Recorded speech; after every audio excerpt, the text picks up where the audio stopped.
Salut les petits clous, c'est Laurent pour une nouvelle vidéo. Voilà, je suis devenu youtubeur maintenant. Donc là, je vais vous parler donc plus des soft body ou des rigid body, mais des fluides. Donc comment faire un fluide dans Houdini, comment l'exporter dans UE4.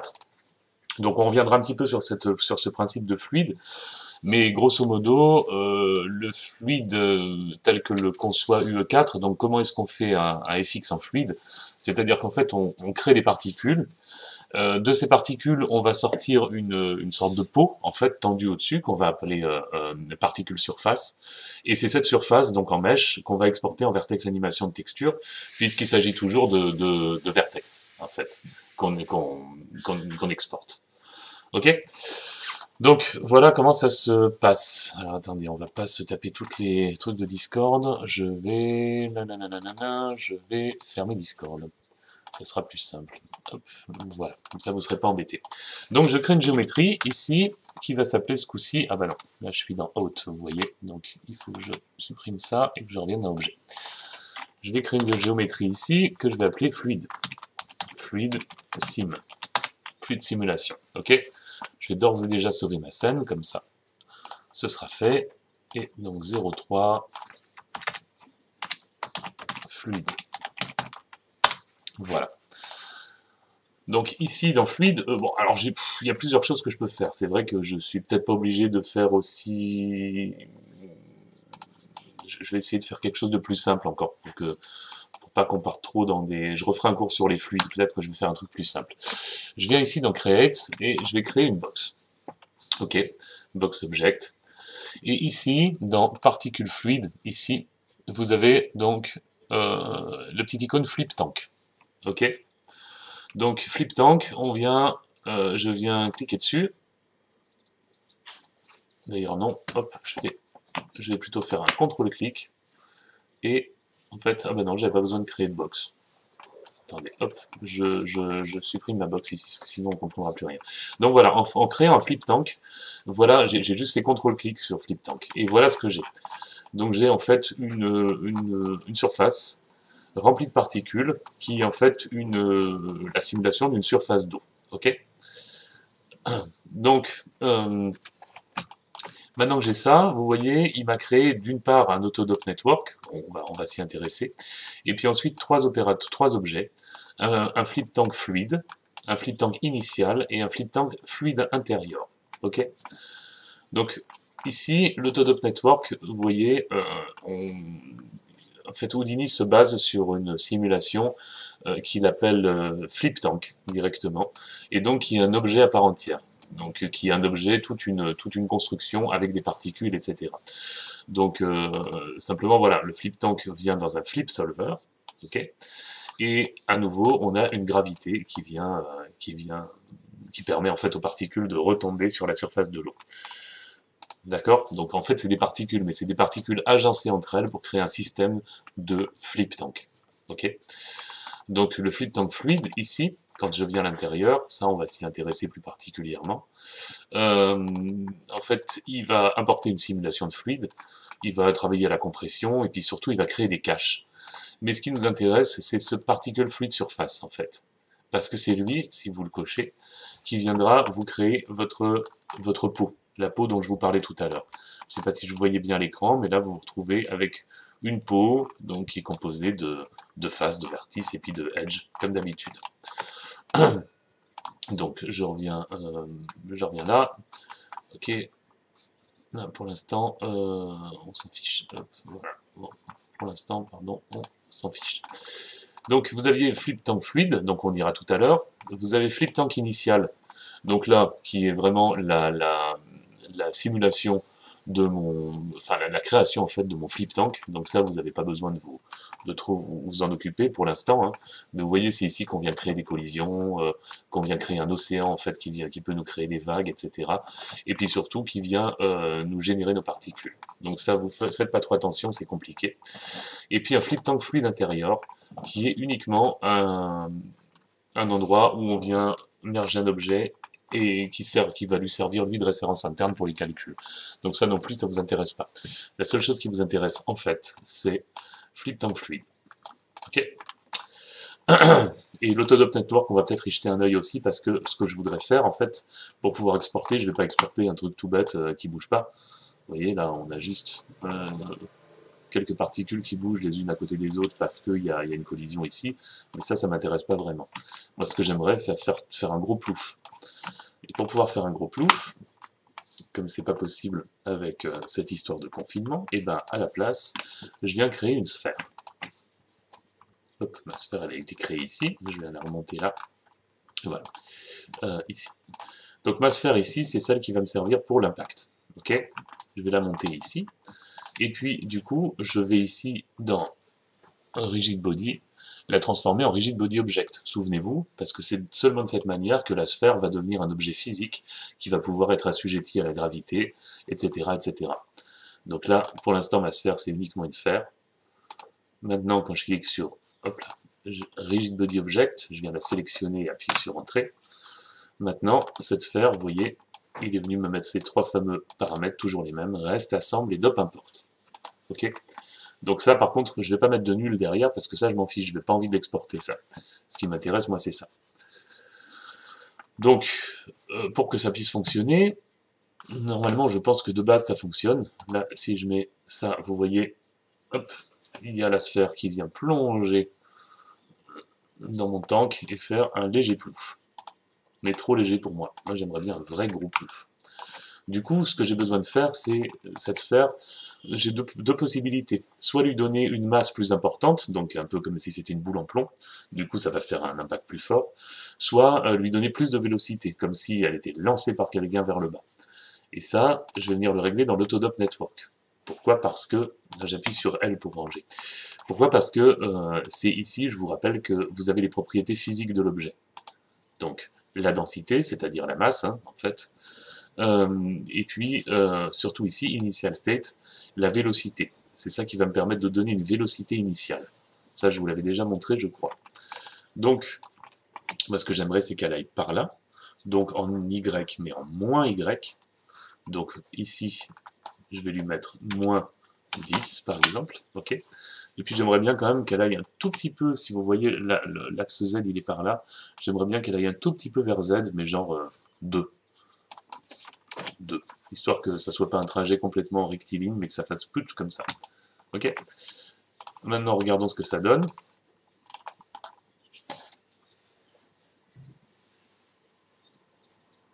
Voilà. Ça affecte plus la surface de l'eau, et j'ai ce joli plouf. Ok. Qui génère ensuite, lui aussi, une ondulation, mais pas du tout la même que celle de mon ripple de tout à l'heure. Donc, on va laisser donc, la simulation calculer jusque 100. Et je vais me borner aux 100 premières frames. C'est ça que je veux exporter. Ok. Voilà. Donc maintenant, je vais m'intéresser à ce qui se passe dans le flip tank fluide. Vous voyez, ici, j'ai tout un truc un peu compliqué, voilà, avec tout ça. Moi, ce que je voudrais sauver, c'est ce que vous voyez en noir, c'est-à-dire la géométrie qui couvre, en fait, mes particules. D'accord? Donc pour faire ça, on n'est pas obligé de se servir de tout ça. Moi, je vais juste passer du fluide directement vers le particule fluide surface. Ça, a priori, j'en ai pas besoin. Ok? Donc, quand je viens ici, là, vous voyez, j'ai déjà mon objet, donc il est à frame 100. Si je le mets frame 18, vous voyez, c'est déjà en train de bouger. Il y a déjà quelque chose qui se passe, si je vais cacher la grille. Déjà quelque chose qui se passe à ce niveau-là. Et vous voyez qu'en plus, le particule fluide surface fait quelque chose d'intelligent, d'adaptatif. C'est-à-dire que vous n'avez pas un milliard de faces, mais vous avez, voilà, vous avez des choses un peu précises ici que vous pouvez modifier.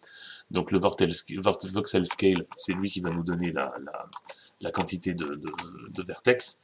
Et particule séparation, c'est pareil, influence scale, doublet scale. Alors, attendez, convert tout.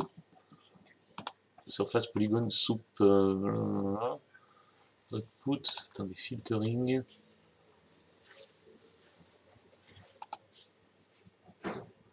Delete, nanana. Donc, non, c'est surfacing ici.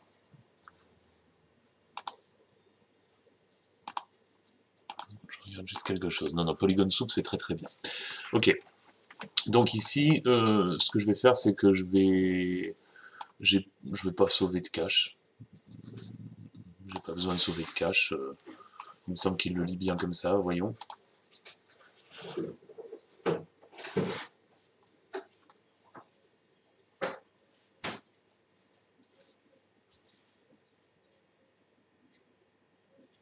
Voilà, c'est ça que vous aurez. Bon, c'est un petit peu crotte, hein, mais c'est ça que vous aurez à l'export sur Unreal.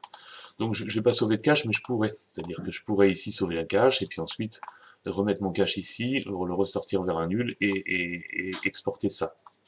Bon, je vais vous montrer comment on fait un cache, comme ça c'est peut-être plus facile. Donc ici, il vient me sauver mon cache à l'endroit où j'ai sauvé mon fichier, et il crée un répertoire géo. Puis ensuite, il aura tous ces fichiers de cache. Donc la seule chose que j'ai à faire ici, c'est pas compliqué, c'est Save to Disk. Voilà. En considérant que les options que j'ai marquées, j'ai notées ici dans particules fluides surface me conviennent. Oui, c'est un peu lent, mais du coup, c'est du temps que vous gagnez sur le calcul final. On va attendre un petit peu.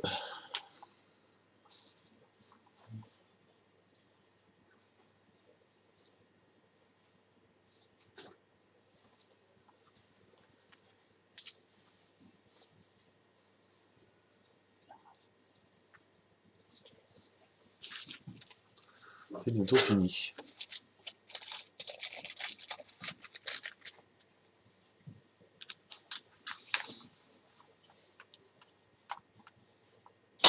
Voilà. Ok. Donc maintenant que j'ai fait mon file cache ici, je vais refaire ici un file cache. Ici, voilà. Mais cette fois, mon file cache, file mode, je fais read file. Ok. Et read file, qu'est-ce qu'il a lui? Il me dit invalide source. Oui, mais parce qu'il faut faire read file. Voilà. Load from disk.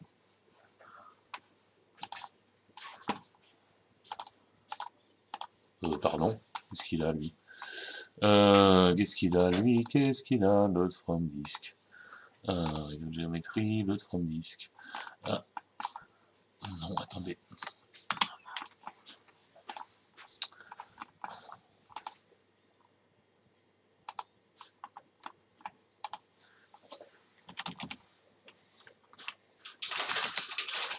Attendez, je vais le créer à un autre endroit.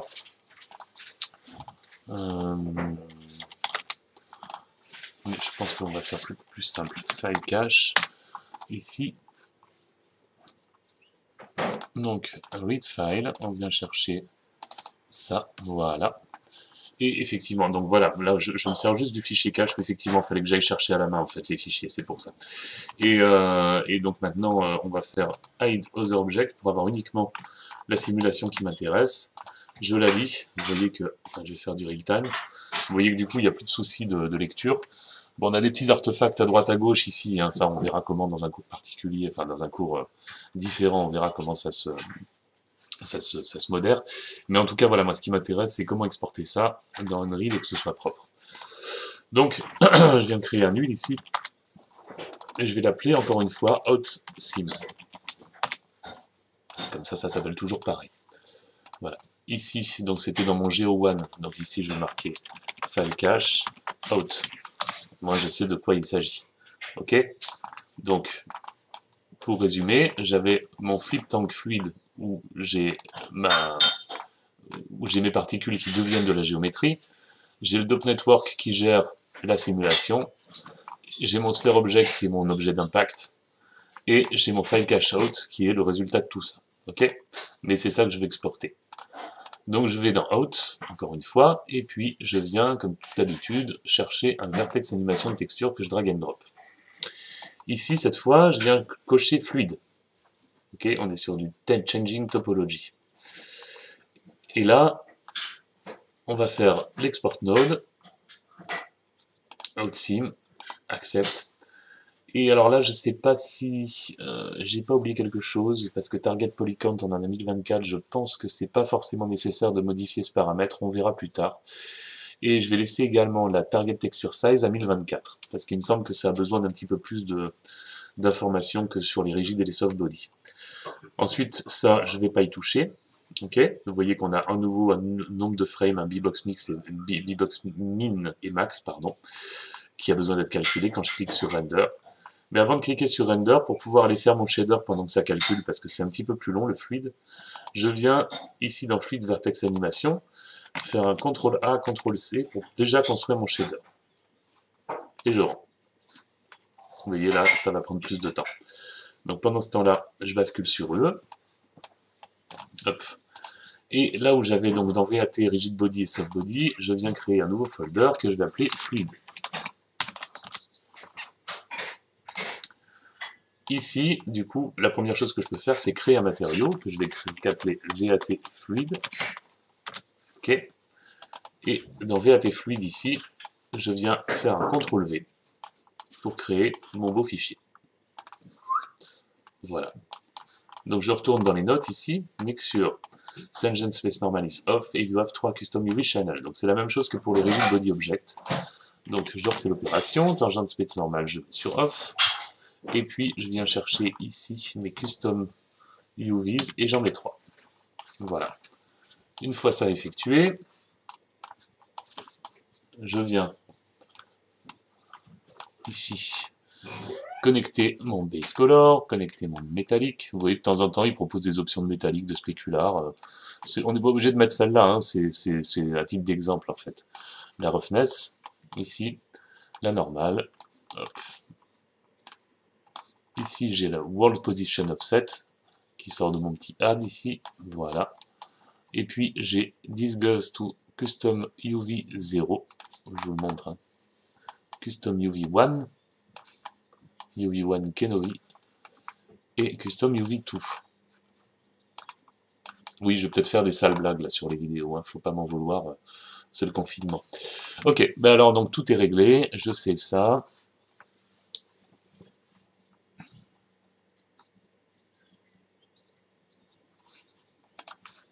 Ok, et je duplique, enfin je crée une instance. Je vais retourner dans Houdini voir si c'est fait. Oui, ça a l'air bon. Ok, oui, on est bon. Donc du coup, je reviens ici et cette fois je vais importer du coup les objets dont j'ai besoin.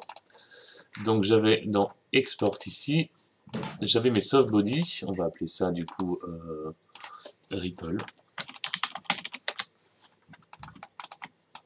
Hop. Et j'ai ici les fluides. Ok, fluide mesh et fluide position. Donc j'importe ça. Encore une fois, je ne change rien à ce qu'il y a. Je vais do not create material parce que je l'ai déjà créé là. Importe. Comme tout à l'heure, j'ouvre ma map de position pour mettre le filtre nearest. Save. Ok. Et ici, j'ouvre mon fluide. Vous voyez que le fluide, il est fait sous forme de petits triangles qui se baladent un petit peu partout. Donc voilà, ne vous prêtez pas attention à ça, tout va aller bien. Et je viens prendre l'instance que je viens glisser ici dans fluide. Toujours rien, c'est normal. Je double-clique ici. Là, j'ai besoin de ma position. Bounding min, bounding max, number of frame. Donc ma position, elle est là. Tac.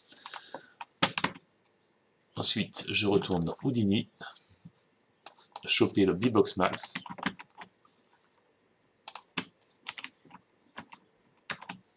Le Bbox min.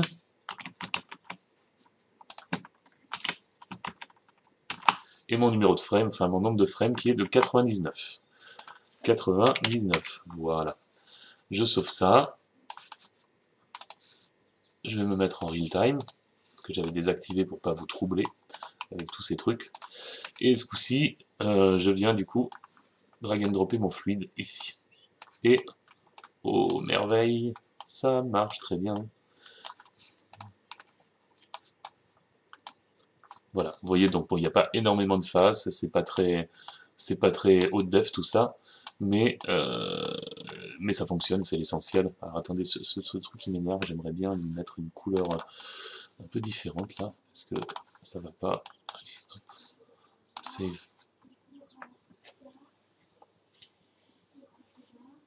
Ah, j'avais pas fait OK. Ah si, OK. Voilà, au moins ça pop un peu. Ok, voilà pour les fluides. Donc je reviens dans Houdini, on a bien la même chose ici. Donc ensuite on verra dans un cours ultérieur comment régler tout ça, hein, bien sûr. Après ça ne vous empêche pas de regarder de votre côté, parce qu'il y a énormément de tutoriaux qui parlent de la création de dynamiques dans Houdini. Je vous en ferai passer certains que je trouve plus pertinents que d'autres. Mais déjà je vais finir ma série de vidéos. Donc merci d'avoir regardé celle-ci et à plus tard.